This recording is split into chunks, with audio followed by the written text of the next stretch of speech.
Det har været endnu en lun vinterdag i Sochi, og også her på Gorky Jumping Center har der været temperaturer på over 10 grader. Det kan give nogle dramatiske oplevelser i aften, hvor vi om lidt skal have sat gang i kvalifikationen til finalen på den store skihopbakke. Hvad der giver en øjeblikkelig andenplads.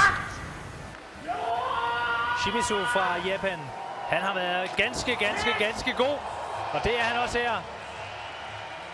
Overgår de 31 andre hoppere, der har været i aktion. 130,5 meter. Og det er stærkt af Shimizu. 2 andenpladser har han fået i træningen. Var tredje bedst i kvalifikationen på den lille bakke. Endte med en 13. plads i finalen. Og slet ingen tvivl om, at han ligger sig i spidsen for kvalifikationen her. Altså helt suveræn af Shimizu på 120.